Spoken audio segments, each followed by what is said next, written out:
Have you ever had your own mother throw a bowl of scalding hot tomato soup directly into your face in the middle of a party you paid for? I have.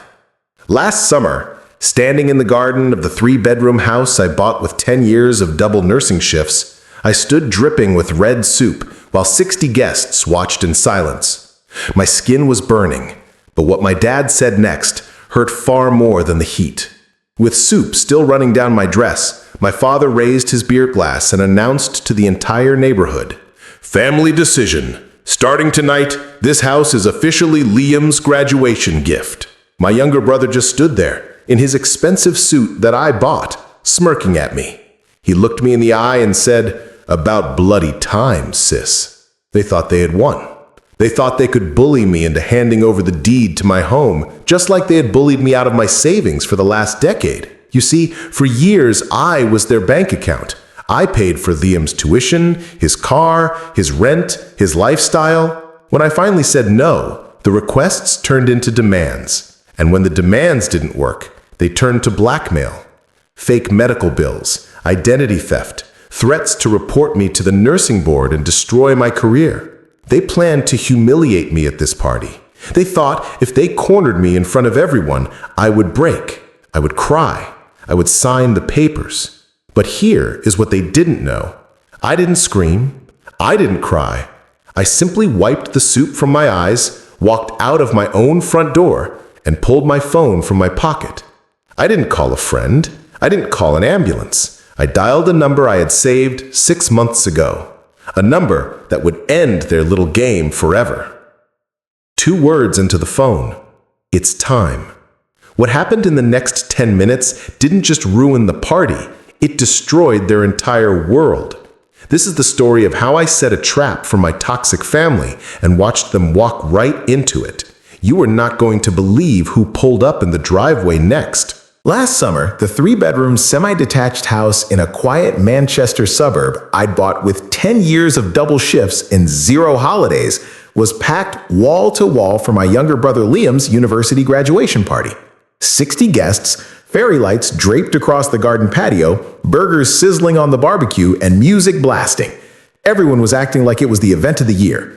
Then my own mother, already 3 large glasses of cheap red wine deep, came storming out of my kitchen holding a full bowl of steaming tomato soup.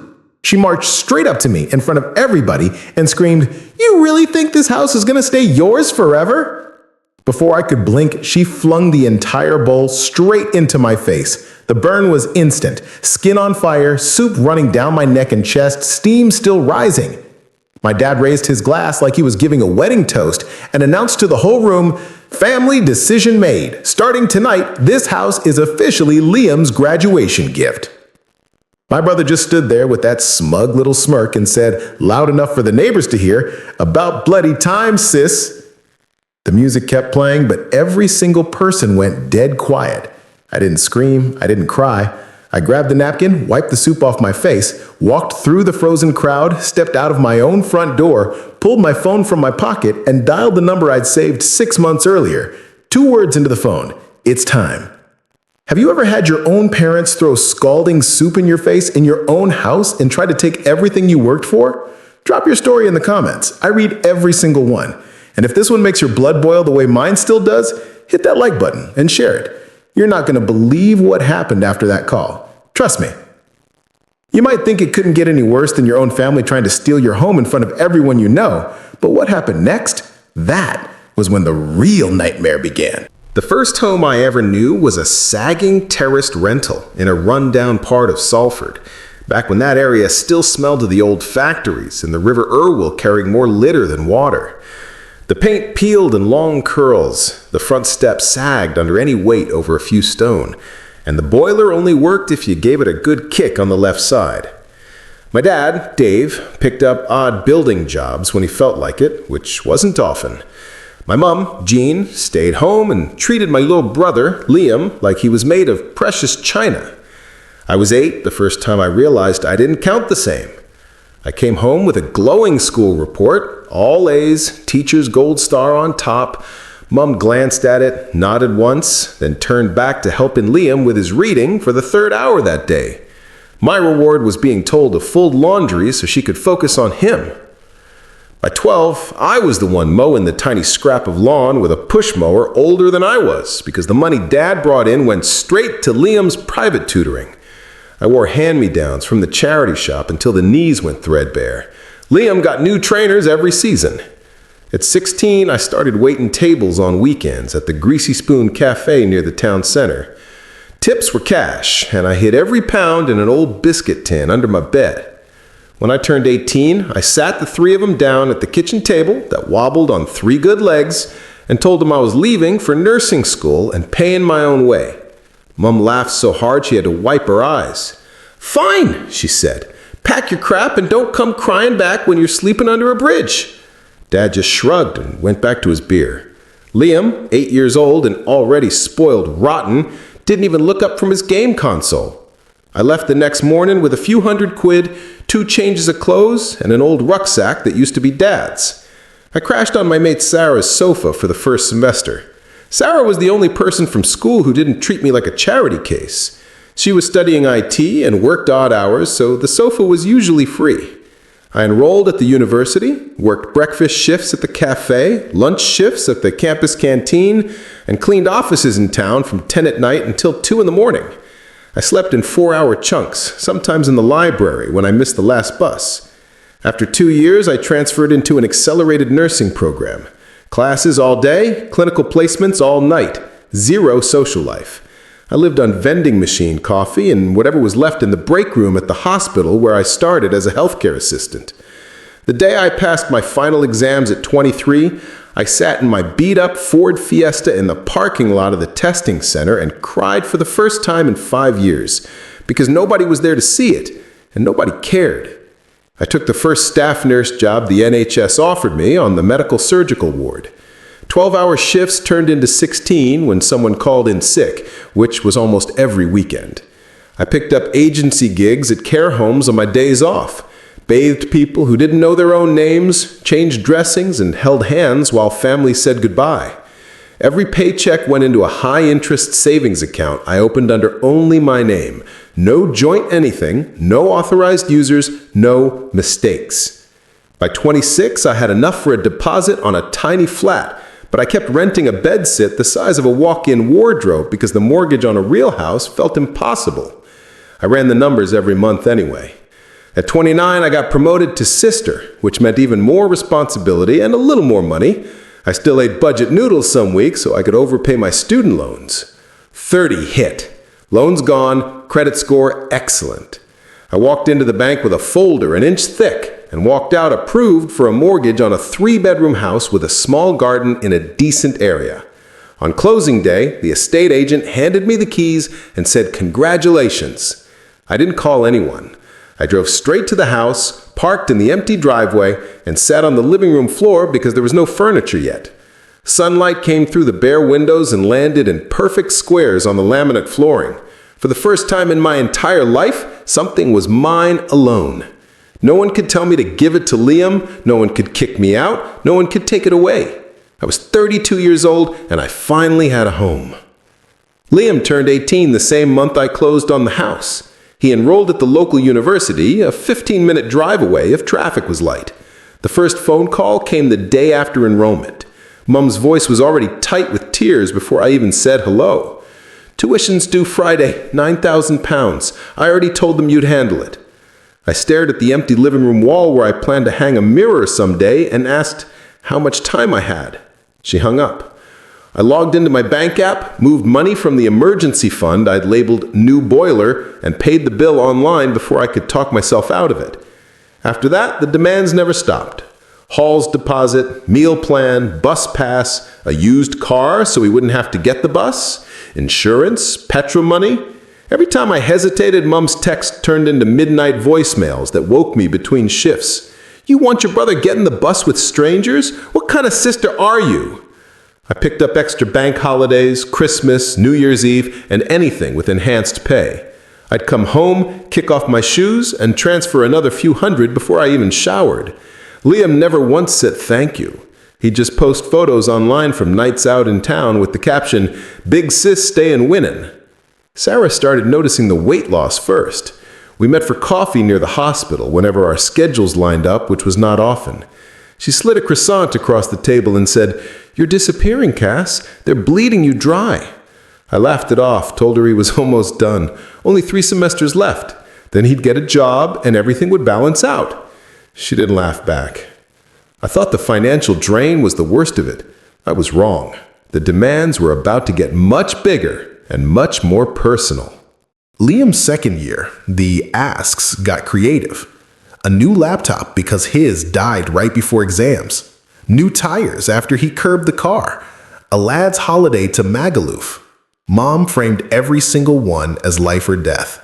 If he fails this module, he loses his funding. And then what? You want him on the street? I ran the numbers once late at night in the nurse's station while monitoring a patient. Over 4 years, I had transferred just shy of £70,000. That was 2 full years of my take-home pay. I closed the spreadsheet and told myself it was temporary. Third year, he moved out of halls into a 3-bedroom house share near the university with 2 mates. Rent was £500 a month each. Mom called crying that the landlord wanted first, last, and a deposit. I paid it. Then came furniture, a massive TV because the living room looked empty, a puppy because it'll teach him responsibility. The puppy lasted 6 weeks before they gave it to a shelter when nobody wanted to walk it. I started putting my phone on silent during shifts. The messages still piled up. Photos of Liam grinning in a new designer jacket, screenshots of his bank balance in the red, voice notes from Mom that always started the same way.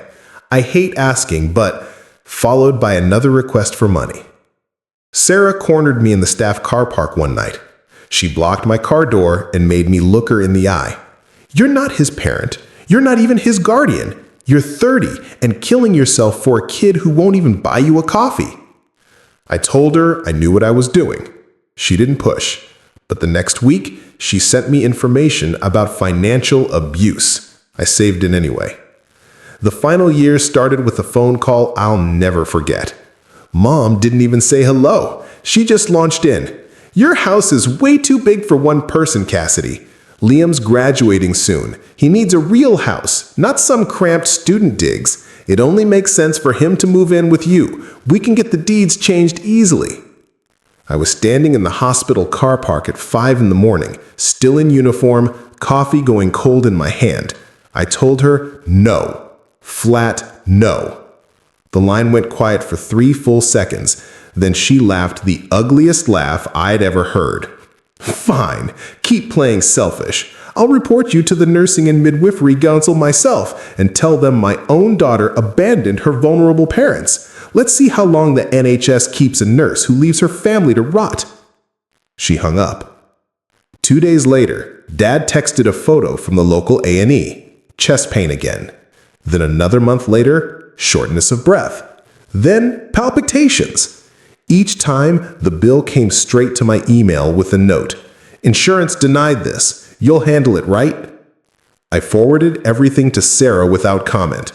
She works in IT for the hospital trust and pulled the records in under an hour. Same diagnosis codes, recycled. The same consultant who happened to be Mom's old friend. The notes read like copy-paste jobs. Sarah looked up from her laptop and said one word: fraud. That's when the messages turned vicious. "Mom, that house is family property. You're just holding it until Liam's ready." "Liam, stop being greedy. I'm the one who has to start a career. What do you even need? 3 bedrooms for just you? We raised you. This is payback time." I stopped answering calls. They switched to email, then letters in the post, actual paper, typed, unsigned, explaining how easy it would be to add Liam to the title deeds as a graduation gift. One even included a transfer form with my name already typed in. Sarah set up a separate folder on my phone called Evidence. Every text, every email, every screenshot went in there. She showed me how to export the data so nothing could be claimed as fake later. She also ran my credit report for the first time in the year. There was a search from a mortgage company I'd never heard of, dated the same week Mom asked for the current mortgage balance on the house. I started locking my office door at work just to cry for 5 minutes between patients. Sisters don't get to fall apart on the floor. One Sunday, I came home from a double shift to find Mom's car in my driveway. She was sitting on the front step with a brown envelope. She stood up, smiling like we were best friends. "Brought the paperwork, love. All you have to do is sign and get it witnessed. Liam can move in next month. We'll even let you keep the main bedroom for a while." I told her to leave. She didn't move. "I carried you for 9 months. I wiped your backside, and now you won't help your own brother? People go to hell for less." I stepped around her, unlocked the door, and closed it in her face. Through the pee hole, I watched her stand there another 10 minutes before she finally threw the envelope at the door and left. That night, I sat on the kitchen floor with Sarah and a bottle of wine. We didn't bother with glasses. She opened the envelope. Inside was the transfer deed, a fake power of attorney with my forged signature already witnessed by someone in Manchester, and a letter threatening to file neglect reports with the NMC if I didn't comply by the end of the month. Sarah looked at me dead serious. "This isn't asking anymore. This is blackmail." Blackmail. That was the word that changed everything. They weren't just asking for help anymore. They were actively trying to destroy me. It was time to fight back. For the first time in my life, I didn't feel guilty. I felt furious. I took photos of every page, uploaded them to the evidence folder, and made 2 phone calls the next morning. One to my HR department to give them a heads up about possible malicious complaints. The second to a solicitor Sarah's boss recommended who specializes in financial abuse cases. His name was James Thorne. He listened for 12 minutes without interrupting, then said, "We're not defending Cassidy. We're going on offense. Keep records of everything. Do not sign anything, and whatever you do, do not let them inside that house again." I hung up and changed the locks that same afternoon. They had no idea the war had already started. I got off an unexpected half shift at 7:30 and decided to treat myself to a decent supermarket shop for once. I walked through the front door carrying 2 bags and stopped dead. Mom and Liam were sitting at my kitchen island like they belonged there. Mom still had the spare key I'd given her the week I moved in, back when I was stupid enough to think family emergencies actually happened. A thick stack of papers sat between them next to 2 steaming mugs of what smelled like my good coffee. Mom didn't even look embarrassed. She pushed the top document toward the empty chair. "Sit down, Cassidy. We printed everything out so there's no confusion. Remortgage application. We can release £100,000 at current rates. All you have to do is sign on the last page and we can have the money by next Friday. Liam needs a deposit on a flat near the city center. He found a great deal with his mate from uni." Liam leaned back, arms crossed, smirking like he'd already won. I set the shopping bags on the floor and stared at the application. My full name, my national insurance number, my employer, my income, everything filled in perfectly except the signature line. The forgery was scary good. "Where did you get all my information?" My voice came out calmer than I felt. Mom waved a hand. "You leave statements lying around when you visit. It's not hard." I hadn't visited in 8 months. I told him to leave. Liam laughed. Mom stood up, planted both hands on the island, and leaned forward. "You are signing this, or I swear on everything holy I will make your life hell. I still have friends who know people at the NMC. One report about fitness to practice because you're too stressed from family issues and you'll be suspended pending investigation. Try paying that mortgage then," Liam added. "Or we just tell everyone at the hospital you're the reason Dad keeps ending up in A&E. People talk." They gave me until morning.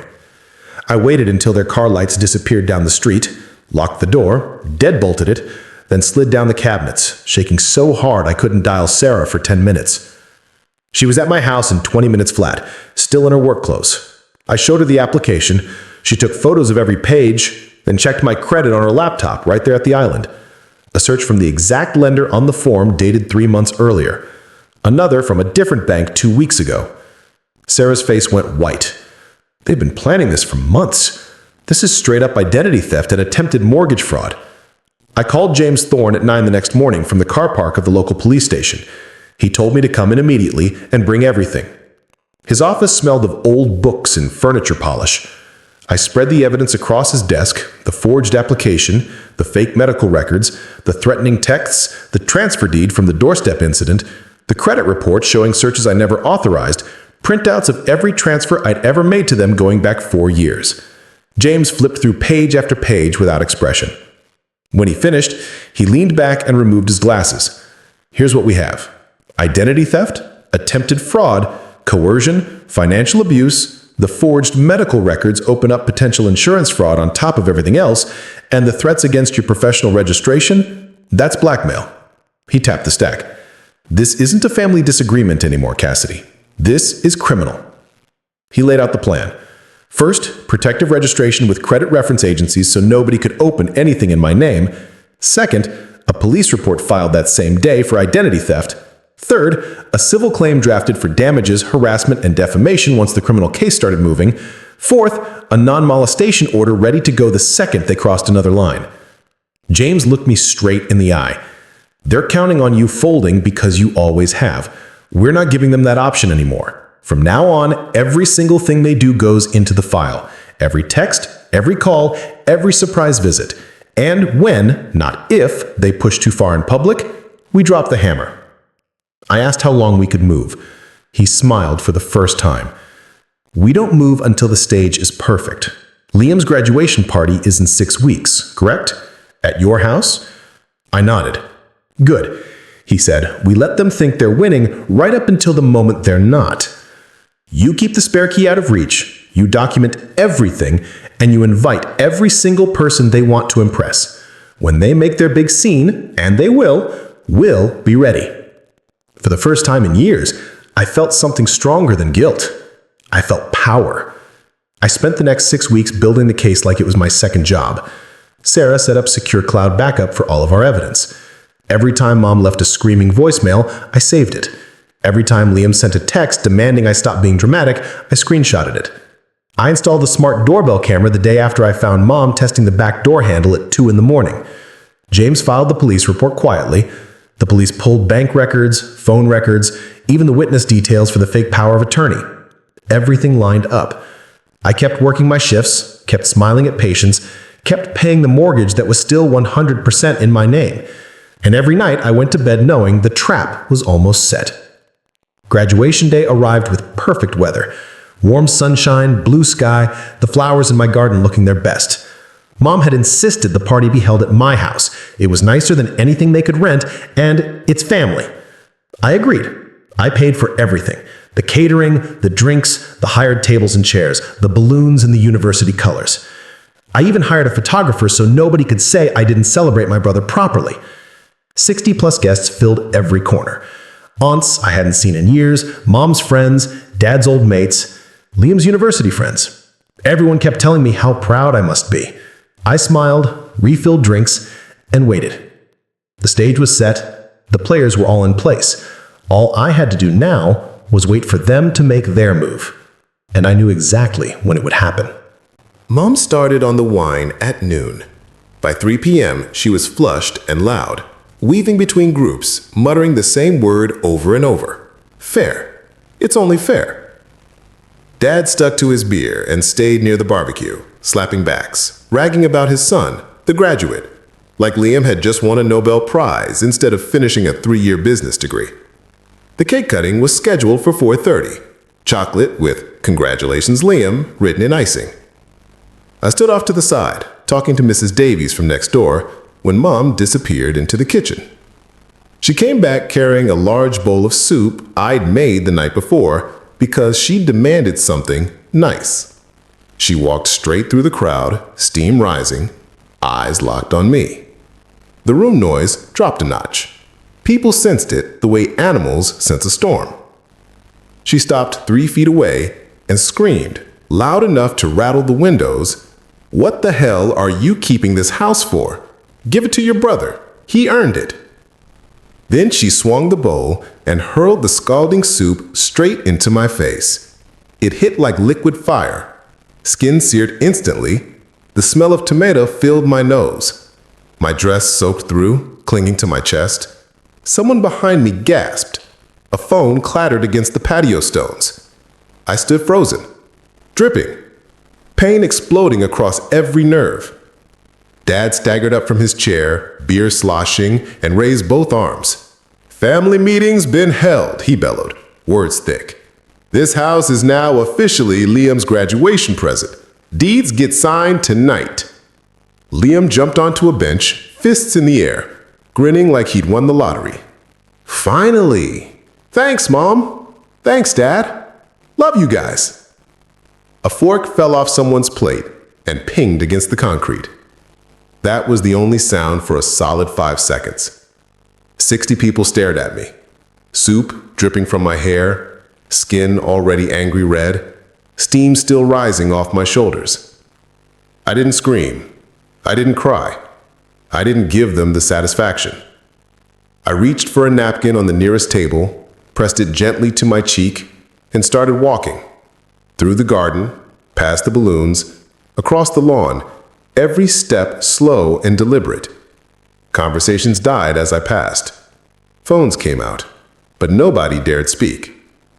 I opened the front door, stepped into the hall, and pulled my phone from my pocket. James answered on the first ring. "They just did it," I said, voice steady, even though my face felt like it was melting off. "Send everyone now." I hung up, leaned against the wall, and let the tears come. Not from pain, but from pure, ice-cold relief. Inside, someone finally found their voice. "Is she okay?" Another voice, quieter. "Did Jean really just throw soup on her own daughter?" Liam's laugh cut through everything. "Relax, guys. She'll get over it. She always does." The first police car turned onto my street exactly 4 minutes later. The trap had sprung. 2 marked police cars and James Thorne's car arrived. The first officer out gave me a small nod, then moved aside so James could walk in first. James stepped onto the patio carrying a thick folder and a calm that made the entire garden go still. 2 uniformed officers flanked him. The music had already been killed. James raised his voice just enough to carry. "Everyone, please remain seated and quiet. The police are here on official business." He moved to the garden table, still covered in food. Without ceremony, he set the folder down, flipped it open, and began laying out documents like cards in a winning hand. First sheet, the forged mortgage application with my national insurance number and a signature that wasn't mine. Second, text messages from Mom's phone to Liam's, screenshotted and timestamped, instructing him exactly which boxes to check and which income figures to inflate. Third, a chain of emails between Mom and a dodgy lender discussing how to get me to cooperate. Fourth, the recycled medical bills, photocopied so many times that the headers were blurred. James didn't raise his voice once. He simply turned each page so the closest guests could see. The police officer spoke next. "Jean, Dave, Liam, you are being detained for questioning on suspicion of identity theft, fraud, and assault. You do not have to say anything, but it may harm your defense if you do not mention, when questioned, something which you later rely on in court. Anything you do say may be given in evidence." Mom started screaming the second the cuffs touched her wrists. "This is my daughter's house. She owes us. You can't do this." Dad tried to stand, swayed, and sat back down hard, face pale. Liam's bravado collapsed the moment the officer told him to turn around. His hands shook so badly that the officer had to help him. James waited until all 3 were cuffed, then addressed the crowd. "For those wondering, the police and the Crown Prosecution Service have been fully briefed. What you just witnessed was an assault. What happened before today was fraud. Everything is documented, witnessed, and recorded." He gestured toward the smart doorbell camera above the door. Red light blinking. One by one, guests stood, murmured awkward goodbyes to me if they dared, and filed out. An aunt actually whispered, "I'm so sorry, love," as she passed. Most just stared at the ground. Mom kept yelling all the way to the car, "You'll pay for this, Cassidy. You'll never work again." The door slammed. Silence finally fell. James stayed behind after the police left. He handed me a temporary non-molestation order already signed by a judge. It barred all 3 from coming near me, my workplace, or this address for the next 12 months. Sarah appeared with a first aid kit, cleaned the burns on my face and neck, applied cream, and wrapped loose dressings. The pain was intense, but I refused A&E. I wanted to be here when the last taillights disappeared. At nearly midnight, the locksmith I'd scheduled weeks ago arrived. He changed every exterior lock and handed me new keys. I tipped him well. Sarah brewed coffee, but neither of us drank. We sat at the same island when Mom had once demanded my signature and watched the caterers quietly pack up. They left some food in my fridge without being asked. When the house was finally empty, I walked room to room, turning off lights. The balloons sagged in the bark. I stood in the hall, new keys cold in my palm, and spoke out loud to the silence, "This is my house, and nobody gets to take it from me ever again." Then I set the alarm, went upstairs, showered until the water ran cold, and slept without dreaming for the first time in years. The final judgment came months later. Full legal victory on every count. The forged application was voided immediately. The lender sued Mom and Dad for submitting fraudulent documents. Their old rental was lost when they couldn't make the restitution payments. The court ordered them to repay me every penny I had ever sent, plus interest. The money hits my account in installments, deducted straight from Dad's pension and Mom's wages. Mom and Dad moved into a cheap bedsit. Liam never finished his degree. He was removed from his course after the arrest hit the local news. He now works in a warehouse and lives in a damp room in a shared house, complaining to anyone who will listen about how his sister ruined his life. I still live in my house. The maple tree in the back garden is turning red again. I got a promotion at work, and I'm seeing someone new, a pediatric nurse named Ben, who thinks my family is bonkers and makes me dinner without being asked. My credit score is back in the 800s, and every now and then, when the light hits the living room floor just right, I sit in that square of sunshine and remember the day I finally stopped setting myself on fire to keep other people warm. It was the best graduation present I ever gave myself. So, what do you think? Did I do the right thing, or was it too harsh on my own family? Let me know in the comments. And if you've ever had to stand up to toxic family members, share your story. You're not alone.